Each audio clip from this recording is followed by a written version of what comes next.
Kidal, reprise par l'armée malienne, soutenue par ses alliés russes, représente l'humiliation du vaste plan de déstabilisation qui avait été conçu pour le Mali. Kidal représente le renversement du rapport de force sur le terrain malien, sur le terrain sahélien. Kidal, c'est l'humiliation de la prétendue supériorité tactique, stratégique, supériorité militaire, croyait-il, ad vitam aeternam. Les impérialistes n'ont toujours pas digéré la défaite de Kidal. Ils n'ont toujours pas digéré la défaite de Kidal.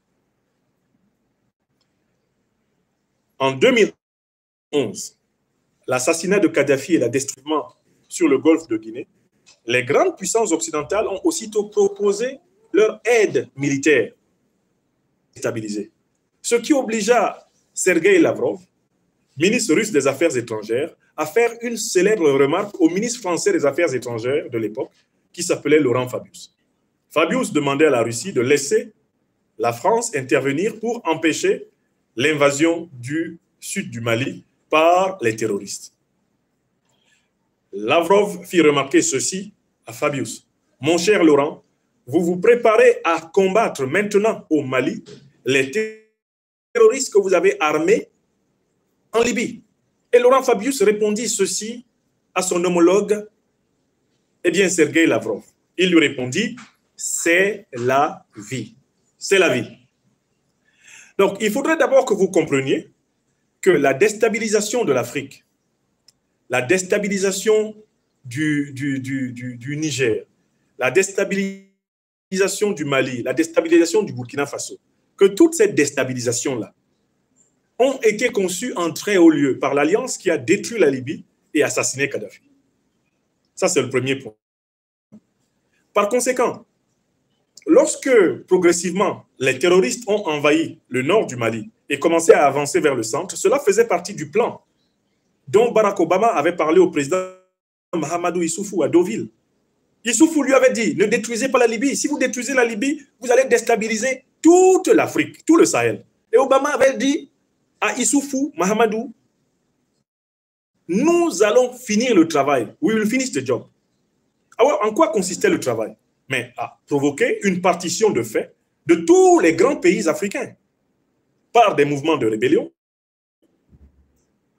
par des mouvements terroristes. Il s'agissait de faire que le Mali ne soit plus entier.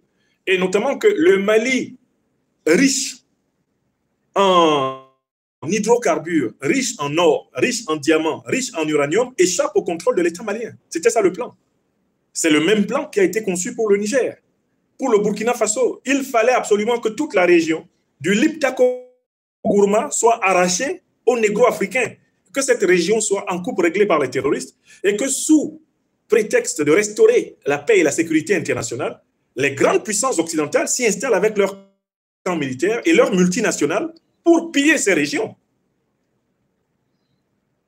Par conséquent, Kidal va être occupé avec le soutien des îles au Mali, mais ils ne libéreront jamais Kidal. Ils ne s'impliqueront jamais dans une quelconque bataille pour libérer le nord du Mali, les villes du nord du Mali, occupées par les terroristes. Ce qui veut dire que Kidal, reprise par l'armée malienne, soutenue par ses alliés russes, représente l'humiliation du vaste plan de déstabilisation qui avait été conçu pour le Mali. Kidal représente le renversement du rapport de force sur le terrain malien, sur le terrain sahélien. Kidal, c'est l'humiliation de la prétendue supériorité tactique, stratégique, supériorité militaire, croyait-il, ad vitam aeternam, eh bien, de l'alliance militaire occidentale sur les Africains. Cela fait 600 ans qu'ils ont grandi dans l'opinion que militairement, l'Afrique ne peut rien. Ils peuvent esclavagiser les Africains par centaines de millions, rien ne leur arrive. Ils peuvent esclavagiser les Africains en Afrique, et c'est ça la colonisation. Rien ne leur arrive. Ils peuvent exporter, déporter. Ils peuvent exterminer des Africains. Rien ne leur arrive. Et puis tout d'un coup, un certain Assimi Goïta, avec ses compagnons, les déloge de Kidal. Déloge les terroristes qui étaient justement parlés par l'alliance qui a détruit la Libye, qui a assassiné Kadhafi, afin de maintenir son emprise sur l'Afrique. Ce ne sont pas les emails de Mme Hillary Clinton qui viendront remettre en cause ce que je vous dis. Ils ont été révélés par Wikileaks. Madame Hillary Clinton est vivante. Ses emails disent il faut assassiner Kadhafi et détruire la Libye parce qu'il risque de mettre fin à la suprématie du dollar, de l'euro et du franc CFA en Afrique. Donc ce n'est ni pour la démocratie, ni pour les droits de l'homme, ni pour la paix et la sécurité que les armées de l'Occident se sont engouffrées derrière les hordes terroristes pour occuper militairement l'Afrique. Un carnage référence. Il leur fallait un grand massacre punitif. Il leur fallait se venger pour essayer d'introduire une autre ville dans l'histoire de la guerre contre l'Afrique. Ils voulaient faire de Tinzaouaten l'anti-Kidal. Est-ce que vous comprenez? Voilà pourquoi ils ont préparé en coalition totale l'opération de Tinzaouaten contre l'armée malienne et contre ses alliés russes. Très clairement, l'opération de Tinzaouaten contre l'armée malienne, elle a été menée avec un schéma qui a trahi toute la coalition qui agresse l'Afrique depuis 2011, depuis la destruction de la Libye et l'assassinat de Kadhafi. En première ligne, il y avait les groupes armés terroristes.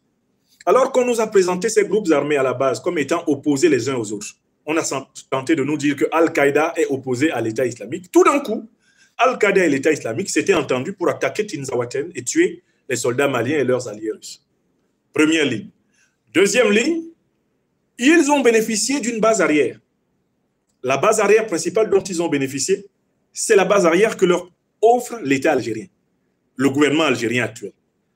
Il n'y a pour cela besoin d'aucun secret. On sait très bien que c'est à partir du territoire algérien que les principales colonnes qui ont agressé les soldats maliens sont venues. Et c'est dans le territoire algérien que ces colonnes se replient chaque fois qu'elles sont en difficulté au Mali. Ça, c'est connu. Ça, c'est le deuxième élément. Donc, le soutien en back-off, le soutien passif et même actif de l'Algérie. Troisième élément important, là, c'est la grossièreté de l'Ukraine qui a trahi tout maître et qui a trahi le poteau rose. Lorsque l'ambassadeur d'Ukraine au Sénégal et l'un des chefs des services de sécurité ukrainiens ont publiquement revendiqué la participation de l'armée ukrainienne à l'agression de Tinzaouaten contre l'armée malienne, alors tout d'un coup, tout le monde a compris. Puisque nous savons que l'Ukraine est en réalité le moyen qui permet à l'OTAN de combattre la Russie et que ce sont les armes de l'OTAN qui combattent précisément la Russie à travers l'Ukraine, tout le monde a bien compris que dès lors que les Ukrainiens s'affichent comme étant les compagnons des terroristes d'Al-Qaïda et de l'État islamique, les Ukrainiens engagent immédiatement leurs propres maîtres, ceux qui les arment, ceux qui les financent en milliards de dollars, à savoir l'OTAN. Et voilà comment, d'une manière indiscutable, tout le monde a pu voir que, un, il y avait les groupes armés terroristes, tous rassemblés contre le Mali. Deux, il y avait l'Algérie, base arrière, complaisante contre le Mali. Trois, il y avait l'Ukraine, qui n'est rien d'autre que le suppôt de l'OTAN en Europe centrale et en Europe de l'Est, n'est-ce pas? Et dès lors qu'il y avait l'Ukraine, qui dit Ukraine, dit OTAN. Puisque l'Ukraine n'existe militairement aujourd'hui que grâce à l'OTAN. Donc, en fait, Tinzaouaten, pour me résumer, c'est une tentative de revanche militaire de l'OTAN contre la Confédération d'Alliance des États du Sahel. Voilà la vérité. Il s'agit de laver l'affront de Kidal. Kidal qui a été perçu par la MINUSMA comme une défaite, Kidal qui a été perçu par les forces néocolonialistes comme une défaite, Kidal qui a été perçu même par l'Algérie, qui utilisait le fameux accord d'Alger de 2005 comme un moyen pour tenir un certain rôle diffus dans les affaires maliennes, la défaite de Kidal, le délogement des terroristes de Kidal, la restauration de l'autorité de l'État malien sur Kidal, sur Tessalit, sur Aguelhok, la remontée en puissance des forces armées maliennes, il fallait absolument qu'il y ait un revers à cela, tout le monde. Mais l'erreur qu'ils ont commise, c'est de ne pas prendre en compte la détermination, non seulement du Mali, mais également de ses alliés, le Burkina et le Niger, la détermination des Africains éveillés à poursuivre la lutte pour la souveraineté du continent. Ils ont aussi commis une erreur, c'est de sous-estimer la force de l'alliance entre la Confédération, l'Alliance des États du Sahel, la Fédération de Russie et la Fédération de Chine et toutes les autres puissances de ce qu'on appelle aujourd'hui le monde multipolaire. Ils ont commis l'erreur de penser qu'on était encore en 2011,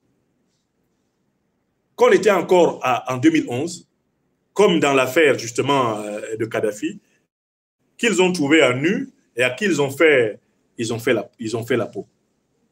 Donc, il faut faire très attention.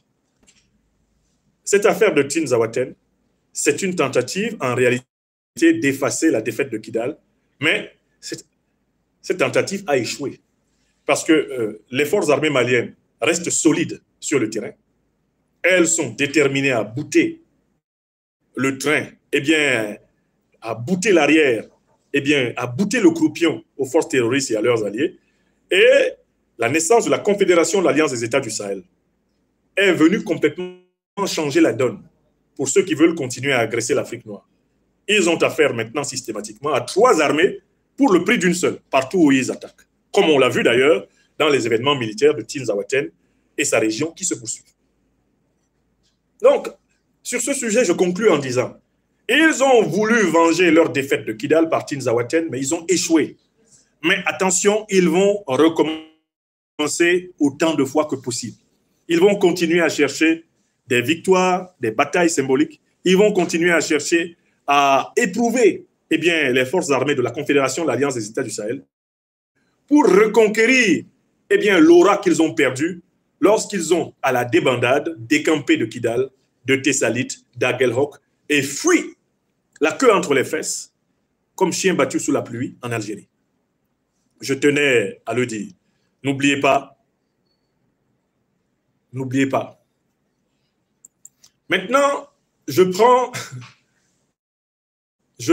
le 3e sujet. Chers téléspectateurs, vous avez été les témoins privilégiés de cette analyse politique profonde et inspirante avec le Dr Franklin Nyamsi. Maintenant, c'est à vous.